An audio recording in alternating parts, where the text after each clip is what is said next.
कि विद्युत की चोरी कम हो। जो बड़ी चोरियां हैं जो योजनाबद्ध तरीके से करते हैं उनके खिलाफ सख्त कार्रवाई होनी चाहिए। एग्जाम्पल आजमगढ़ की आपको बताएं तो आजमगढ़ में लगभग 2100 केसेस अभी तक इस वर्ष दर्ज हो चुके हैं। जो हमारा जो सेटअप है वो हम लोग प्रयासरत है, हम लोग कटिबद्ध है कि विद्युत चोरी कम करें। और बड़ी चोरियां चोरियां जब होती है किसी ट्रांसफार्मर या किसी फीडर में कितना एनर्जी उसको दिया जाता है और उस पर कितनी बिलिंग होती है, ये विद्युत विभाग के इंजीनियर्स जो डिविजनल इंजीनियर्स होते हैं, जो एसडीओस भी होते हैं, उनके पास डैशबोर्ड है, वो कंप्यूटराइज सिस्टम है, उससे उनको पता लग जाता है कि किस एरिया में है, जिससे किसानों को कोई दिक्कत नहीं होनी चाहिए। ट्यूबवेल वगैरह है उसका फिक्स चार्जेस होता है, भले वहाँ पे मीटर लगा हुआ है उसको देखने के लिए कि एनर्जी का खपत कितना हुआ है, लेकिन उनके जो चार्जेस फिक्स्ड ही होता है, मीटर के आधार पर नहीं होता है। और हम लोग यही प्रयास कर रहे हैं कि हमारे किसानों को किसी भी प्रकार दिक्कत ना हो।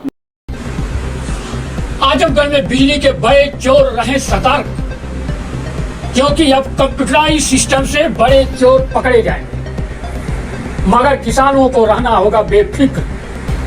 आजमगढ़ दौरे पर आए महानिदेशक सतर्कता प्रवर्तन यूपीपीसीएल सत्यनारायण सावत ने कुछ ऐसे ही संकेत दिए, क्योंकि लोगों की शिकायत के अलावा बड़े चोरों को विभागीय कंप्यूटराइज सिस्टम खुद ही पकड़ लेगा।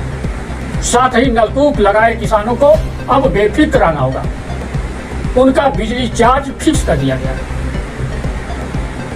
महानिदेशक सत्यनारायण सावत सिधारी विद्युत चोरी निरोधक पुलिस थाना में पहुंचकर निरीक्षण के बाद समीक्षा की।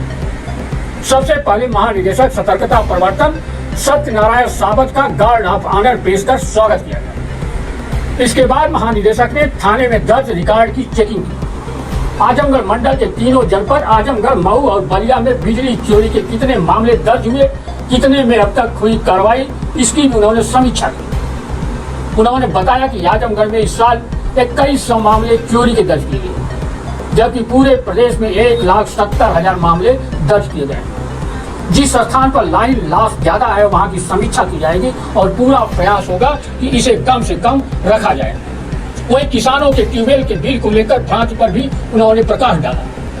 उन्होंने कहा कि उसका फिक्स्ड चार्ज होता है, लेकिन मीटर इसलिए लगाया जाता है ताकि कितना पावर इस्तेमाल हो रहा है इसका आकलन किया जाता है, इसलिए इसमें ज्यादा घबराने की किसानों को जरूरत नहीं है। सबसे बड़ी चुनौती जो ऑर्गेनाइज्ड बड़े पैमाने पर लाइन की चोरी होती है उसको रोकना है।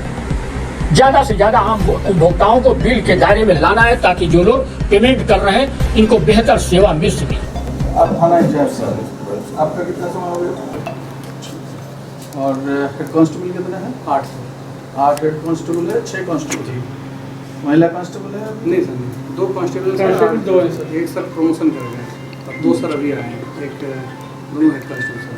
फ्यूचर में आप महिला हेल्प डेस्क से राइट जैसे महिला आती है पोस्टिंग होंगे तो कराएंगे। राइट 2020 से 1066 पेंडिंग है और 21 के साथ को 2600 कराएंगे। 25 और इस वर्ष का अब तक हो गया 2000। टोटल मिला के कितना है? 6 साढ़े 6 का 22 का होगा। सर 50 हुआ। बीओचेक कितने हैं आपके पास? आपको छोड़कर एक अभी एक और प्रमोशन हुई है सर, तो 3 पूरे। अब सुनिए एस.एन. सावत महानिदेशक सतर्कता प्रवर्तन यूपीपीसीएल ने आगे कुछ क्या कहा। बिजली के बड़े चोरी करने वाले कैसे पकड़ में आए? सर आजमगढ़ का दौरा है सर, क्या क्या चीजें हैं जो आपने अभी तक चुना के जाने? ये आज मैं Azamgarh anti power theft police station के इंस्पेक्शन, आजमगढ़ के प्रवर्तन दल की कार्य की समीक्षा तथा यहाँ आजमगढ़ मंडल में जो हमारे एक क्षेत्राधिकारी का कार्यालय है उसमें उसके अंतर्गत समस्त जो जिला आते हैं जैसे बलिया और मऊ एवं आजमगढ़, इन सब में क्या क्या कार्रवाई हो रही है, जो हमारे विजिलेंस और एनफोर्समेंट की कार्रवाई विद्युत विभाग में हो रही है, उस संबंध में जानकारी करने के लिए यहाँ पे आया हूँ। और अभी कुछ थाने के रिकॉर्ड्स वगैरह में बात किया हूँ और कितने यहाँ पे कार्रवाई हो रही है, अभी फिर मुझे आगे करना है।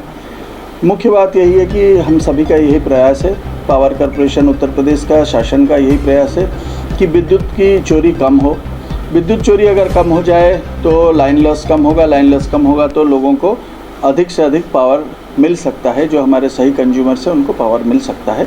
लेकिन हमारा फोकस हमेशा यही रहता है, विशेष करके हमारे जो विजिलेंस डिपार्टमेंट है पावर कॉरपोरेशन का, हमारा रहता है कि जो बड़ी चोरियां हैं जो योजनाबद्ध तरीके से करते हैं उनके खिलाफ सख्त कार्रवाई होनी चाहिए। हमारा टारगेट कोई बहुत आम आदमी या छोटा कंज्यूमर नहीं होता है, लेकिन लॉ का वायोलेशन करने का अधिकार किसी को नहीं है और उनको भी आगे जहाँ भी केस दर्ज होता है अगर वो विद्युत विभाग में अपना पेमेंट वगैरह कर देते हैं, शमन शुल्क राजस्व का जो बाकी बकाया जमा कर देते हैं तो उस केस में फाइनल रिपोर्ट भी लग जाता है। जैसे फॉर एग्जांपल आजमगढ़ की आपको बताएं तो आजमगढ़ में लगभग 2100 केसेस अभी तक इस वर्ष दर्ज हो चुके हैं, 2100 व्यक्तियों के खिलाफ कार्रवाई हो चुकी है। इस प्रकार उत्तर प्रदेश में अगर हम बात करें तो उत्तर प्रदेश में हमारा काफ़ी संख्या में लगभग 1,70,000 केस हम लोग अगस्त तक दर्ज कर चुके हैं। लेकिन इसमें प्रयास यही किया जाता है कि सभी जो हमारे कंज्यूमर्स है वो आ जाएं और अपना शमन शुल्क और अपना राजस्व का अपना जो उनका बकाया है उसका दे दे ताकि एनओसी मिल जाए। एनओसी मिलने पर फाइनल रिपोर्ट भी लग जाता है। दूसरा ये जो हम लोग का प्रयास हो रहा है कि आइडेंटिफाई करें, चिन्हीकरण करें कि विद्युत विभाग के इंजीनियर्स के साथ मिलकर कि कौन कहाँ पे फीडर्स जो है और जो ट्रांसफार्मर्स है हाई लॉस फीडर्स कहाँ पे है, जहाँ ज़्यादा लॉस हो रहा है उस एरिया को हम लोग फोकस करें ताकि उसमें लॉस कम हो जाए और उसमें विद्युत आपूर्ति में सुविधा हो। फिर साथ साथ कुछ भ्रांतियाँ लोगों में रहती है उसको हम दूर कराना भी चाहते हैं। जैसे किसानों को कोई दिक्कत नहीं होनी चाहिए, इसको हम लोग शासन के स्तर से और पावर कॉर्पोरेशन के स्तर से बार बार बताया भी जाता है। जैसे वो ट्यूबवेल वगैरह है उसका फिक्स चार्जेस होता है, भले वहाँ पे मीटर लगा हुआ है उसको देखने के लिए कि एनर्जी का खपत कितना हुआ है, लेकिन उनके जो चार्जेस फिक्स्ड ही होता है, मीटर के आधार पर नहीं होता है। ये कुछ जिलों में मैं भ्रमण करने के समय भ्रांतियाँ आई थी तो उसको भी हमारे माननीय ऊर्जा मंत्री की तरफ से भी दूर किया गया है और विद्युत कॉर्पोरेशन की तरफ से, और जहाँ पे हमें कहीं पूछा जाता है तो मैं इसको स्पष्ट भी कर देता हूँ। तो ये जो हमारा जो सेटअप है वो हम लोग प्रयासरत है, हम लोग कटिबद्ध है कि विद्युत चोरी कम करें और लोगों के साथ अच्छा तालमेल रख के करें ताकि आसूचना संग्रह करें कि कहाँ पे ज़्यादा चोरी हो रहा है, कौन लोग ये है इसके लिए रिस्पॉन्सिबल है, जिसके लिए समाज में बाकी लोगों को इसके लिए दिक्कत हो रही है। इसके लिए हमारा यही प्रयास है। धन्यवाद। समस्या का वो बना हो जी। तो ये चीज़ें आप जो बता रहे हैं कि इसको ध्यान रखा इसको और बेहतर बनाने के लिए और जन जन तक पहुंचाने के लिए आपकी तरफ से और क्या है? नहीं, फिक्स चार्जेस जो है उसका परिवर्तन करना ये करना वो तो नियामक आयोग और विद्युत कॉर्पोरेशन का कार्य है, उसमें हमारा कार्य की परिधि में वो नहीं है। लेकिन इसके संबंध में जो भ्रांतियाँ उसको मैं आपको दूर कराने के लिए प्रयास कर रहा हूँ और हम लोग यही प्रयास कर रहे हैं कि हमारे किसानों को किसी भी प्रकार दिक्कत ना हो अपने विद्युत आपूर्ति।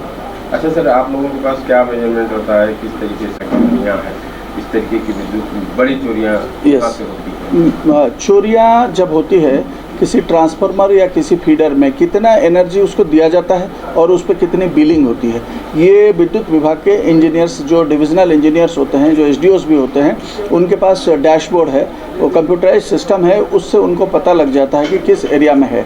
तो इसको और थोड़ा सा सही ढंग से करने की आवश्यकता है क्योंकि हमारे पास डायरेक्टली तो फिगर नहीं आता है, हम विद्युत कॉर्पोरेशन के इंजीनियर्स के साथ मिलकर ही करते हैं या उनसे वो फिगर्स प्राप्त करते हैं कहाँ एरिया में जो है विशेष चोरी होती है। और बाकी लोगों से ऐसे जानकारी कभी कभी होती है, लोग बताते हैं, चाहे लिखित रूप से बताते हैं, टेलीफोन से बताते हैं या ऐसे खुद आके बताते हैं कि वहाँ पे फलाना जगह पे इस प्रकार चोरी हो रही है, इसको देखिए। तो हमारा टीम प्रिलिमिनरी इन्फॉर्मेशन कलेक्ट करती है, उसके बाद वहाँ पे जाके इस चोरी को पकड़ते हैं। सर ये कह रहे हैं कि घरेलू कनेक्शन हो रही है, छोटी मोटी दुकान बिजली चोरी के मुकदमे लिखे जाते हैं जो कि सरकार द्वारा निर्धारित है कि उसके मुकदमे नहीं लिखे। देखिए, जो सरकार का नियम है अगर जो भी निर्धारित है उसी हिसाब से ही कार्रवाई होगी, उसमें उससे हटके नहीं होगा। कहीं अगर कहीं गलत लिखा गया है, अगर आप संज्ञान में लाएंगे तो उसको इन्वेस्टिगेशन में हम लोग देखेंगे। धन्यवाद। ठीक, नमस्कार।